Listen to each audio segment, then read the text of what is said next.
నమస్తే. ఎన్నో ఆధ్యాత్మిక విషయాలు మెగా9 భక్తి ద్వారా మనం మాట్లాడుకుంటూ ఉన్నాం. మన అందరికీ సుపరిచితులే డాక్టర్ ఆర్‌బి సుధ గారు, ప్రముఖ ఆస్ట్రాలజిస్ట్, లైఫ్ కోచ్. రాశి ఫలాలు మనకి మాసం మారింది అంటే రాశి ఫలితాల గురించి ప్రతి ఒక్కళ్ళు ఎదురు చూస్తూ ఉంటారు. నేను ప్రతి వీడియోలో ప్రతి మాసంలో మాట్లాడుతూనే ఉంటాను, చెప్తూనే ఉంటాను.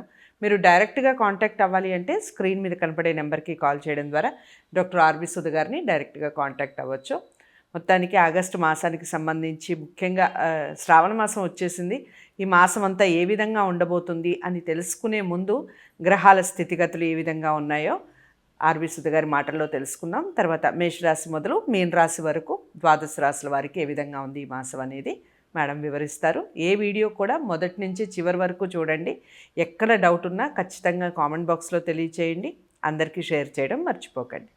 నమస్తే. నమస్కారం. మీరు ప్రతి మాసంలో కూడా చెప్తూనే ఉంటారు గ్రహాల స్థితిగతులు ఏ విధంగా ఉన్నాయి, మాసం మారింది అంటే గ్రహాలు మారుతూ ఉంటాయి కాబట్టి. సో ముందుగా ఆ విషయాలు చెప్పండి. తప్పక ఎప్పుడైనా మనం రాశి ఫలితాలు ఫస్ట్ మాట్లాడుకోవాలంటే గ్రహస్థితులు మాట్లాడుకోవాలి, లేకపోతే గోచారం అంటే అందరికీ అర్థం అవుతుంది. అందరికీ తెలిసిన విషయమే 9 ప్లానెట్స్ ఉన్నాయి, 12 రాశులు ఉన్నాయి. మనం రాశివారిగానే చెప్పడం అనేది జరుగుతుంది. అంటే రాశివారిగా ఎందుకు చెప్పడం అనేది జరుగుతుందంటే ఇట్ ఈస్ బికాస్ చంద్రుడు ఎక్కడ ఉంటే, ఏ ఇంట్లో ఉంటే ఆ రాశి అంటాం, అంటే నక్షత్రం బట్టి. సో దాన్ని బట్టే చెప్పడం జరుగుతుంది. ఎందుకంటే లేకపోతే మనం జాతకం మొత్తం అందరివి పరిశీలించుకోలేము. సో రాశి అనేది ఏంటంటే ఒక రాశిలో కోట్లాది మంది ఉంటారు. సో మనం ఇప్పుడు చెప్పేదంతా జనరల్ ప్రెడిక్షన్స్. ఈ జనరల్ ప్రెడిక్షన్స్ కూడా ఏమవుతుంది, గోచార రీత్యానే మనం చెప్పాలి. సో గోచార రీత్యా అంటే అందరూ ఫస్ట్ భయపడేది ఏంటి, ఏల్నాట్స్ అని, లేకపోతే శని మాదాస్ వచ్చింది, శని వచ్చారు, ఇవన్నీ భయపడుతూ ఉంటారు. సో భయపడవలసిన అవసరం ఏం లేదు. అన్నిటికీ ఏంటంటే మోస్ట్ ఇంపార్టెంట్ పరిహారాలు చేసుకోవడం అనేది వెరీ వెరీ ఇంపార్టెంట్. అంటే పరిహారం అంటే ఏంటి, అసలు ఎందుకు చెప్తాం పరిహారం? ఏదైనా సరే ఎత్తు తగ్గులు అనేది లైఫ్ అనేది అందరికీ తెలుసు. అంటే ఎప్పుడు కష్టాలే ఉంటాయి, ఎప్పుడు ఆనందాలే ఉండవు. ఆనందాలు ఉంటాయి, కష్టాలు ఉంటాయి, రెండు ఉంటాయి. కనుక మనకి ఏంటంటే ఎప్పటికైనా మిశ్రమ ఫలితాలు లేకపోతే ఎక్కువ హ్యాపీనెస్ కావాలి అన్నప్పుడు మనం ఏ ఫలితం చేస్తే దేనికైనా సరే, ఇప్పుడు రాశికైనా సరే, ఒక జాతక రీత్యా అయినా సరే, లేకపోతే ఒక పీరియడ్కైనా సరే, ఎప్పుడు ఏం జరుగుతుంది దాన్ని బట్టి మనం చేసుకున్నాము అంటే ఏమవుతుందంటే ఈవెన్ బ్యాడ్ పీరియడ్, లేకపోతే ఇప్పుడు ఆ పీరియడ్ అంత బాగాలేదు అనుకుందాము, ఆ పీరియడ్ కూడా గడుస్తుంది. ఎందుకంటే మనకి ఒక సెల్ఫ్ కాన్ఫిడెన్స్ వస్తుంది, ధైర్యం వస్తుంది. ఎందుకంటే మనం ఏంటంటే మన గోల్ని కానీ, మన రిజల్ట్ని కానీ, మన ఆన్సర్ని కానీ దేవుడి మీద వదిలేస్తున్నాం. రైట్. సో అందుకోసం పరిహారాలు అనేది చెప్పడం జరుగుతుంది. పరిహారాలు పాటిస్తే కనుక తప్పక ఏంటంటే కొంతవరకు మీకు పాజిటివ్ బ్యాంక్ బ్యాలెన్స్ అని ఎప్పుడు చెప్తూ ఉంటాను, పెరుగుతుంది. సో చాలామంది ఏంటంటే ఇప్పుడు సపోజ్ ఇప్పుడు వ్యూవర్స్ ఉంటారు, వాళ్ళు ఏంటంటే మీరు చెప్పింది ఏం జరగదు అంటే, నన్నే కాదు అందరినీ అంటూ ఉంటారు. ఈ మాట ఎత్తవలసి వస్తుంది, ఎందుకంటే అందరినీ ఏంటో కమెంట్లు రాసేస్తూ ఉంటారు. అంటే ఏంటి, నువ్వు చేయకుండా ఏమవుతుంది, ఏమవ్వదు కదా. సో గ్రహస్థితిని బట్టి మనం ఫలితాలు అనేవి చెప్పగలం. అందుకని ఇండివిజువల్గా పేరు చెప్పి మనం ఏం చెప్పట్లేదు. సో దానికి ఏంటంటే మీరు చేయవలసింది మీరు చేస్తే కానీ ఏమీ అవ్వదు. నువ్వు ముందడుగు వేయకపోతే రెండో అడుగు ఎట్లా వేస్తావు. రైట్. సో సో ఫస్ట్ ఇప్పుడు మనం ప్లానెటరీ పొజిషన్కి వద్దాము. ఎప్పుడు మనం ఫస్ట్ మాట్లాడేది శని గ్రహం గురించి. శనీశ్వరుడు అంటూ ఉంటాను, ఎందుకంటే ఆయన కర్మకారకుడు, అలాగే ఆయుకారకుడు.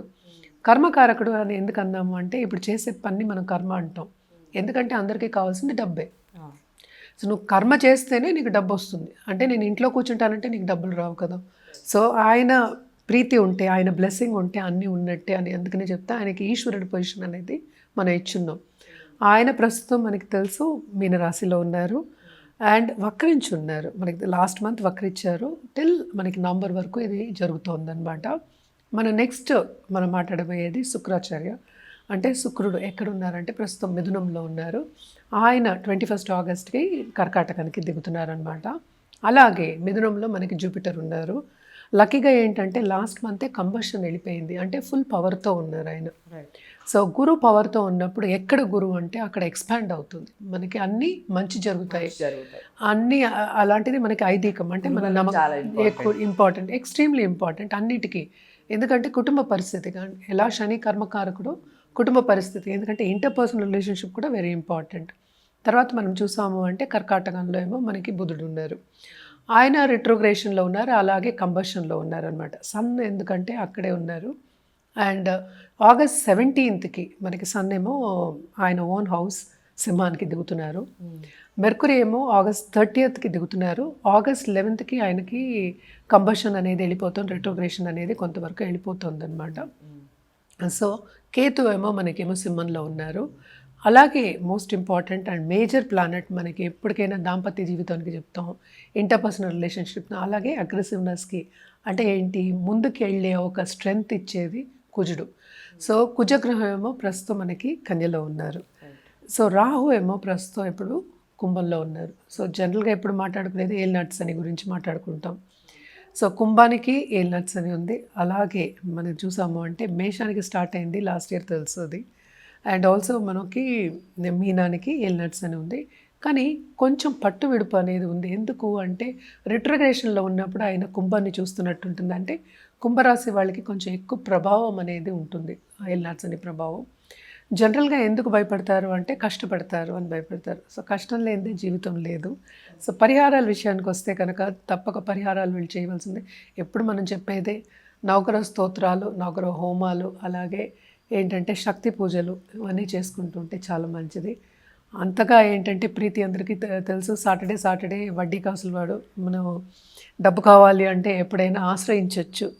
అంటే నేను శ్రీనివాసుని ఆశ్రయించవచ్చు, చాలామంది కొలుస్తూ ఉంటారు. సో తప్పక ఏంటంటే ఇవన్నీ చేసుకుంటూ ఉంటే కొంతవరకు వీళ్ళకి ఆ స్ట్రెంగ్త్ అనేది వస్తుంది. అంటే స్ట్రెంగ్త్ దేనికి కావాలి, నువ్వు నీ లైఫ్ని ముందుకు సాగడానికి కొంచెం స్ట్రెంగ్త్ కావాలంటే మెంటల్ స్ట్రెంగ్త్ మనం మాట్లాడుతున్నాం, ఫిజికల్ కాదు.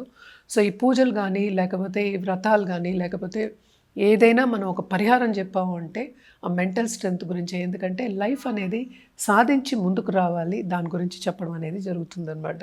మేడం, ఇక తదుపరి రాశి కర్కాటక రాశి. కర్కాటక రాశి వారికి ఏ విధంగా ఉంది ఈ శ్రావణ మాసం ఆగస్టు నెల చెప్పండి. కర్కాటక రాశి వారికి కూడా కొంతవరకు మిశ్రమ ఫలితాలే మనం మాట్లాడుకోవాలి.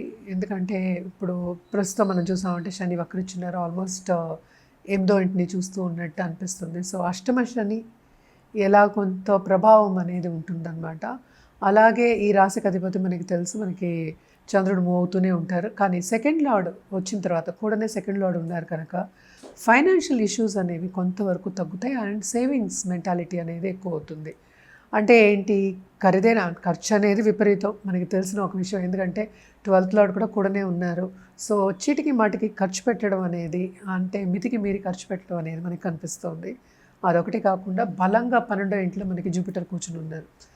సో అది కూడా పెద్ద ఖర్చే కదా, ఎంత ఖర్చు చూపెడుతోంది, అన్నిట్లోనూ ఖర్చు చూపెడుతోంది. ఇది ఎందుకు మనం ఎత్తుతున్నాం అంటే ఇట్ ఈస్ బికాస్ ఎప్పటికైనా సరే ఖర్చు అనేది కామన్. సో ఆల్రెడీ తెలుసుంటే ఫైనాన్షియల్ ప్లానింగ్ చేసుకుని, అలాగే లాంగ్ టర్మ్ ఇన్వెస్ట్మెంట్స్ ఏమైనా చేసుకుని లాంగ్ టర్మ్లో ఫ్యూచర్ బాగుండాలని చేసుకున్నప్పుడు ఇదేంటంటే పాజిటివ్గా అవుతుంది కదా. సో అందుకోసం పాజిటివ్గా చేసుకోవడానికి కొంచెం చూసుకోవడం అనేది మంచిది, ప్లానింగ్ చేసుకోవడం అనేది మంచిది. అదొకటి కాకుండా ఇంట్లో ఉన్న పెద్దవాళ్ళకి కానీ పిల్లలు కానీ కొంతవరకు హెల్త్ రీత్యా ఖర్చు పెట్టడం అనేది మనకి బాగా కనిపిస్తోంది. అలాగే వీళ్ళకి ఏంటంటే కొంతవరకు బ్లెస్సింగ్స్ అనేవి కొంచెం తక్కువే ఉన్నాయి కనుక, అంటే ఏంటి పాజిటివిటీ అనేది కొంచెం తక్కువే ఉంది ఈ నెల అంతాను. సో తప్పక రెమెడియల్ మెషర్స్ చేయడం అనేది వెరీ వెరీ ఇంపార్టెంట్. కానీ ప్లస్ పాయింట్ ఏమైంది, సెకండ్ లార్డ్ సెకండ్ హౌస్కి వస్తే అంటే మనకి తెలుసు కేతు ఆల్రెడీ 2వ ఇంట్లో ఉన్నారు. సో ఇబ్బంది పెడతారని అందరికీ తెలుసు, ఎస్పెషలీ కుటుంబ రీత్యా. సో పిల్లల రీత్యా ఎక్కువ ఇబ్బంది పెట్టడం అనేది మనకి కనిపిస్తోంది. కానీ ఇక్కడ ప్లస్ పాయింట్ ఏమైందంటే వీళ్ళకి రాబడి అనేది ఉంటుంది, ఎస్పెషలీ బిజినెస్ పీపుల్కి, టెలికమ్యూనికేషన్ రంగంలో ఉన్న వాళ్ళకి, అలాగే ఆన్లైన్ బిజినెస్ చేసే వాళ్ళకి. మనకి 8వ ఇంట్లో రాహు ఉన్నాడు. సో టెలికమ్యూనికేషన్, ఆన్లైన్ బిజినెస్, అలాగే ల్యాండ్ అండ్ రెవెన్యూ, ప్రాపర్టీస్ చేసే వాళ్ళకి, క్రయ విక్రయాలు చేసేవాళ్ళు అంటే ఇచ్చిపుచ్చుకోవడం లేకపోతే కమిషన్ బిజినెస్ చేసే వాళ్ళకి బాగుంటుంది, రాబడి వస్తుంది. ఎందుకంటే సెకండ్ లార్డ్ సెకండ్ హౌస్లో సన్ ఉండడం అనేది ఏంటంటే ఫైనాన్షియల్గా స్టేటస్ పెరిగే ఒక సింబల్ కింద మనం చెప్పుకోవాలి. 12th జూపిటర్ ఉన్నాడు కనుక తప్పక అది ఏంటంటే అది ఇన్వెస్ట్మెంట్ దిశగానో లేకపోతే వేరే ఖర్చుగానో వెళ్ళడం అనేది మనకి కనిపిస్తుంది అనమాట. అలాగే ఈ రాశికి very very very good benefit అంటే ఏంటి, మంచి చేసే అతను మార్స్, ఆయన 3వ ఇంట్లోకి వెళ్ళాడు. సో ఇవన్నీ చూసాము అంటే ఫైనాన్షియల్ స్టేటస్ ఇంప్రూవ్ అయినప్పటికీ చేతిలో కొంతవరకు సేవింగ్స్ అనేవి తక్కువ ఉంటాయి అనేది మనకి కనిపిస్తోంది. సో తప్పక దాంట్లో జాగ్రత్త పడడం అనేది వెరీ ఇంపార్టెంట్. అదొకటి కాకుండా ఇంట్లో ఉన్న పెద్దవాళ్ళ హెల్త్ కొంచెం సెన్సిటివ్ అయ్యే ఛాన్సెస్ మనకి ఎక్కువ కనిపిస్తున్నాయి. ప్లస్ పాయింట్ వీళ్ళకి ఏమైందంటే పార్ట్నర్షిప్ బిజినెస్ బాగుంటుంది వీళ్ళకి, తప్పక చాలా బాగుంటుంది. ఎందుకంటే 7th లార్డ్ ఏమో 9th పడున్నారు. సో తప్పక అదేంటంటే ప్లస్ పాయింట్. సో పార్ట్నర్స్, కొత్త పార్ట్నర్స్ వచ్చే ఛాన్సెస్ కూడా కనిపిస్తున్నాయి. అదొకటి కాకుండా లాంగ్ టర్మ్ ట్రావెల్ అనేది ప్లానింగ్ అనేది జరిగే ఛాన్సెస్ ఎక్కువ కనిపిస్తున్నాయి అన్నమాట. అంటే దాని మీద ఖర్చు పెట్టాలి కదా మరి. ఈ కాలంలో లాంగ్ టర్మ్ ట్రావెల్ అయినా షార్ట్ టర్మ్ ట్రావెల్ అయినా ఖర్చులన్నీ బాగుంటుంది. సో తప్పక ట్రావెలింగ్ అనేది లాంగ్ టర్మ్ ట్రావెల్ అంటే ఫ్యూచర్లో ఎక్కువ ట్రావెల్ వేరే దూరపు దేశం వెళ్ళే ఒక మంత్ కింద మనం కనిపిస్తుంది అనమాట. అలాగే నిరుద్యోగులకు కూడా కొంతవరకు ఉద్యోగ అవకాశాలు అనేవి second half of this month వస్తాయి. అది కూడా గవర్నమెంట్ రంగంలో వెళ్ళాలి అనుకున్న వాళ్ళకి బాగుంటుంది. కానీ వాళ్ళు అనుకున్నది సాధిస్తారు అనేది తక్కువ. అందుకనే మిశ్రమ ఫలితాలను మాట్లాడుకున్నాం.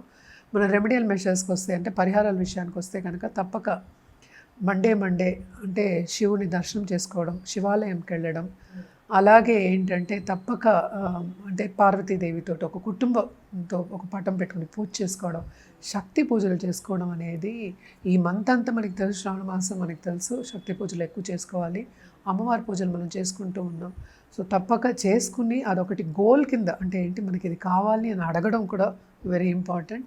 సో తప్పక గోల్ పెట్టుకుని మీరు ఫ్యూచర్లో బాగుండాలని ఇప్పటి నుంచే ఒక గోల్ పెట్టుకుని దేవుణ్ణి పూజించడం కానీ శక్తిని పూజించడం కానీ మంచిదన్నమాట. రైట్. ఇక colours and days A colours కలిసి వస్తాయి, ఏ డేస్ కలిసి వస్తాయి చెప్పండి. తప్పక వీళ్ళకి ఆరెంజ్ చాలా బాగుంటుంది. గోల్డ్ టు సర్టన్ వేసుకుంటే ఏంటంటే గోల్డ్ అంటే గోల్డ్ తీసుకుంటే ఎందుకంటే జూపిటర్ మనకి తెలుసు 12 ఉన్నారు. కొంతవరకు మనకి ఏంటంటే ఆయన బ్లెస్సింగ్స్ కావాలి కనుక తప్పక బాగుండాలి అని మనం గోల్డ్ ఆరెంజ్, ఎందుకంటే ఆరెంజ్ ఎందుకు చెప్తున్నా సన్ ఏమో సెకండ్ హౌస్లోకి వచ్చేసారు.